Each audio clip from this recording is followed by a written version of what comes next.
अनिल, मुझे ना काफ़ी टाइम से तुमसे एक बात शेयर करनी है। हाँ बोलो। दरअसल ना, ये जो पेट में हमारा बच्चा है ना, वो हमारा नहीं है। अरे शिवानी, तुम्हें पता है ना कि मुझे ऐसा मजाक बिल्कुल नहीं पसंद। देखो, बहुत टाइम से मैं हिम्मत नहीं जुटा पा रही थी, लेकिन मैंने आज हिम्मत जुटाई है। मैं आपको बता रही हूँ, ये बच्चा हमारा नहीं है। शिवानी, क्या हो गया तुम्हें? ये तुम सुबह सुबह इतनी अजीब बातें क्यों कर रही हो? तुम्हें पता है ना कि मुझे इस तरह का मजाक बिल्कुल पसंद नहीं है। और मुझे क्या, इस तरीके का मजाक ना किसी को पसंद नहीं आएगा।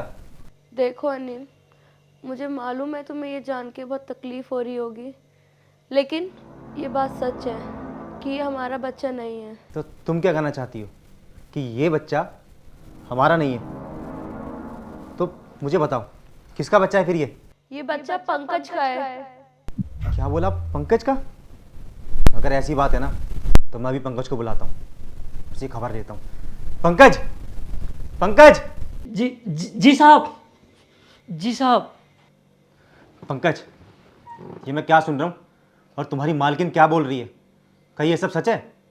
क्या बताया मालिक, बताइए। देखो पंकज, अब तुम भी साहब को सच सच बता दो। अब छुपाने का कोई फ़ायदा नहीं है, बता दो इनको। मालकिन, आप ऐसी बातें क्यों कर रहे? मैं गरीब आदमी, आप मुझे फंसाने की कोशिश मत कीजिए। पंकज, तुम ये कैसी बात कर रहे हो? हम तो एक दूसरे से प्यार करते हैं ना। तुम डर किससे रहे हो? मैं तुम्हारे साथ हूँ। तुम साहब को सब कुछ सच सच बता दो। वैसे आज नहीं तो कल सच पता चल ही जाता, तो क्यों ना आज। तुम डरो मत, तुम साहब को सब कुछ सच सच बता दो।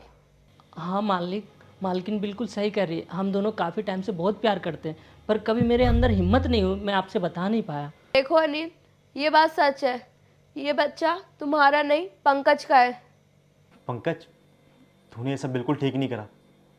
मैं मानता हूँ कि मैं बिजनेस ट्रिप की वजह से महीनों महीनों घर से बाहर रहता था, घर में बहुत कम आता था, पर मुझे तुझसे ये उम्मीद नहीं थी। अरे मैं तुझे इस घर में बिल्कुल सोच समझ के लाया था, बिल्कुल विश्वास करके लेके आया था। जब मैं बिजनेस ट्रिप के लिए घर से बाहर जाऊँगा तो तू अपनी मालकिन का ध्यान रखेगा, पर तूने अपनी मालकिन के साथ ये सब किया। पंकज, तूने मेरे साथ विश्वासघात किया है। तूने ये बिल्कुल ठीक नहीं किया मेरे साथ। अरे अनिल, ये तुम क्या बोले जा रहे हो कब से पंकज को? और जो यहाँ पे ये रह रहा है ना, सिर्फ ये मेरी वजह से रह रहा है यहाँ पे। अरे शिवानी, अगर ऐसी बात थी तो तुम मुझे बता सकती थी ना। तुम्हें ये सब ड्रामा करने की क्या ज़रूरत थी? देखो अनिल, हम दोनों ना एक दूसरे से बहुत टाइम से प्यार करते हैं। हम कॉलेज टाइम से एक साथ हैं, और हम एक दूसरे से बहुत ज़्यादा प्यार करते हैं। मेरे घर वाले माने नहीं थे, फिर मेरी शादी तुमसे करा दी थी। अरे शिवानी, अगर तुम्हारे घर वाले नहीं मान रहे थे, क्या तुमने मुझे बताना ज़रूरी नहीं समझा? अगर तुम मुझे बता देती तो क्या पता मैं अपने घर वालों को मना कर देता, मैं अपने घर वालों को बोल देता कि मुझे नहीं करनी है शादी। पर तुमने तुमने अपने साथ साथ मेरी ज़िंदगी बर्बाद कर दी। लेकिन अनिल, मुझे थोड़ी ना पता था मैं शादी से पहले प्रेग्नेंट हूँ। मेरे को तो शादी के बाद पता चला कि मैं प्रेग्नेंट हूँ। शिवानी, अगर तुम मुझे ये सब शादी से पहले बता देती ना तो शायद तुम्हें ये सब ड्रामा भी ना करना पड़ता। देखो अनिल, मुझे क्या पता था कि ऐसा कुछ हो जाएगा। मेरी फैमिली वालों ने मुझ पे दबाव डाला कि मैं तुमसे शादी करने के लिए। मुझे उस टाइम पे कुछ समझ ही नहीं आ रहा था मैं क्या करूं और क्या ना करूं।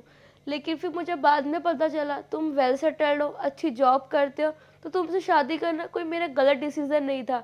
अगर मुझे पता होता कि मैं शादी से पहले ही प्रेग्नेंट हूँ, मैं तुम्हें कभी धोखे में नहीं रखती। मुझे माफ़ कर दो अनिल। शिवानी, मुझे ये सोच सोच के बहुत अजीब लग रहा है कि तुमने मेरे साथ ये सब करा। हमारी शादी को आज पूरे 2 साल हो चुके हैं, और तुमने इन 2 सालों में भी मुझे बताना ज़रूरी नहीं समझा। अगर तुम ये सारी बातें मुझे शादी के पहले दिन ही बता देती ना तो शायद मैं तुम्हारी बात भी मान लेता। शिवानी, जो ये कुछ तुम्हारे साथ हो रहा है ना, ये सब मेरे साथ भी हो चुका है। मुझे भी अपने कॉलेज टाइम पे एक लड़की से प्यार हुआ था, पर मेरे घर वाले माने नहीं। उन्होंने ज़बरदस्ती मेरी शादी तुमसे करा दी। उसके बाद मुझे लगा कि मैं मूव ऑन हो जाऊंगा, पर नहीं हो पाया। फिर जब मुझे पता लगा कि तुम दोनों एक दूसरे से प्यार करते हो तो मुझे लगा कि मैं अपनी गलती सुधार सकता हूँ। अगर मेरा प्यार मुकम्मल नहीं हो पाया तो मैं तुम्हारा प्यार तो मुकम्मल करा सकता हूँ ना। कोई दिक्कत नहीं, अगर तुम्हारे घर वालों ने तुम दोनों की शादी नहीं कराई तो कोई बात नहीं।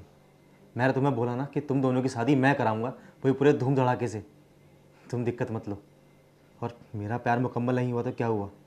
तुम दोनों का तो होगा ना। पंकज इधर आओ।